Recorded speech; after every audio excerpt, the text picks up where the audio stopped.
जितने हथियार और जितनी जो एक लोबी और जितने ये प्रॉक्सी बनाई हुई है ईरान ने चारों तरफ से, चाहे उसको आप यमन में हूती ले लीजिए, लेबनान में हिजबुल्लाह ले लीजिए। आप बताइए हिजबुल्लाह का क्या लेना देना वहां पे, जब वहां की गवर्नमेंट नहीं चाहती, वहां के प्रेसिडेंट कहते हैं कि जी आप हट जाइए युद्ध से। और तीसरा जो ये हमास है, तो ये सब जो अभी ईरान ने किया क्या, जितना भी इनका तेल बेच बेच करके जो भी पैसा है वो सारा युद्ध में, जो इन्होंने इतनी प्रॉक्सी और उसके उनको सपोर्ट करने के लिए आईआरजीसी और बहुत सारे ग्रुप बने हुए हैं जो हथियार सप्लाई करते हैं, जो हर जगह, वो इराक के अंदर में भी, सीरिया के अंदर में भी ऐसे इनके वो हैं कि क्या हो। तो इसराइल को तो अपनी रक्षा करने के लिए, क्योंकि ये जो लड़ाई है ये ईरान ने शुरू करी है हमास के थ्रू। और ईरान जो है हमेशा ये कहता रहा है कि इसराइल को रहने का कोई हक नहीं है, और वो जो है उनकी एग्जिस्टेंस को खत्म कर देंगे। तो सब बातों को देखते हुए इसराइल को अपने एग्जिस्टेंस के लिए कुछ तो करना ही पड़ेगा। और इसराइल उन कंट्री में नहीं है, इनकी अपनी एक टेक्निकल या जो इनकी टेक्नोलॉजी है बड़ी एडवांस किस्म की है। और वो बहादुर लोग हैं। बहादुर तो लोग ईरानी भी हैं, वो भी लड़ रहे हैं।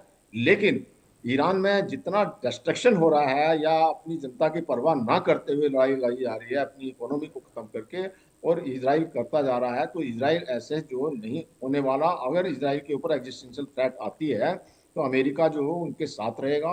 और इस तरह से इसराइल भले ही अकेला ये ऊपर नीचे चलता रहेगा, पर अल्टीमेटली जो है उनको सपोर्ट, और वो अपना कोई ना कोई तरीका निकालेंगे।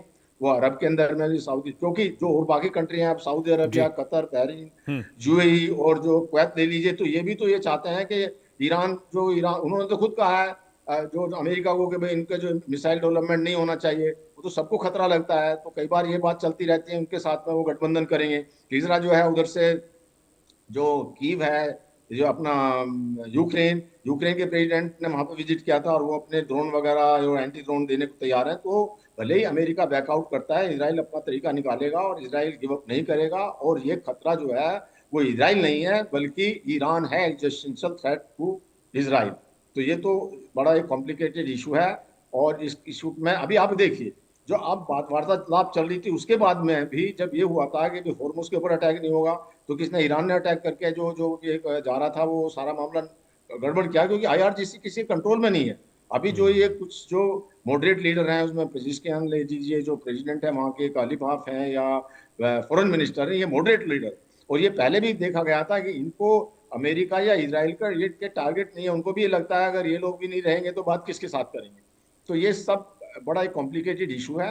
लेकिन ईरान को भी ये सोचना पड़ेगा कि ईरान एक तरफ ये कहता है कि जी मेरे आप एसेट्स भी रिलीज कर दीजिए, सैंक्शन भी हटा लीजिए, और मैं $40 बिलियन जो है प्रोग्राम बना रहे हैं और मुझसे एक्सेप्ट करने का, और न्यूक्लियर प्रोग्राम भी नहीं छोड़ूंगा। तो सारी बात तो ऐसे नहीं मानी जाएगी ना ईरान की भी। तो ईरान को भी ये सोचना पड़ेगा, या आरजीसी को, कि एक एक जो रास्ता ऐसा निकाला जाए जिसमें सबको एक्सेप्टेबल।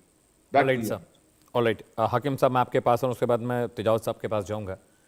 आप किस तरह की वॉर डॉक्ट्रिन को प्रमोट करना चाहते हैं, क्योंकि 1949 में जब इस्लामिक रेवोल्यूशन आया तब से वहाँ पर जो सुप्रीम लीडर खामनेई साहब सत्ता में रहे, उन्होंने सारे बड़े फैसले लिए। आईआरजीसी कैसे चलेगी, एमओआईसी कैसे काम करेगा, किस तरह के डिप्लोमेटिक कम्युनिकेशन होने चाहिए ईरान के दुनिया के तमाम हिस्सों में, मिडिल ईस्ट में जो गल्फ़ कंट्रीज़ उनके साथ खट्टे मीठे रिश्ते लगातार बने रहे। और इस बार जब हमला हुआ तो सबसे अधिक नुकसान मिडिल ईस्ट में यूएई, सऊदी, इन तमाम राष्ट्रों को, मुल्कों को पहुंचा जो आपके बहुत करीबी पार्टनर भी हैं।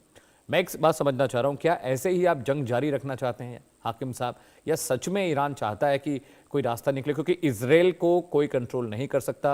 जैसे आप नहीं चाहते कि इजराइल दुनिया में रहे, धरती पर रहे, वैसे इजराइल भी चाहता है कि ईरान भी नक्शे से मिट जाए।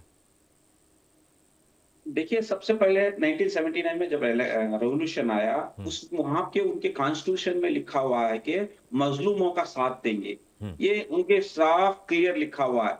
आप जितने भी जहां भी, मसलन हमास बना फिलिस्तीन में, कैसे बना, जब इसराइल ने आके ऑक्यूपाइड किया तो बना।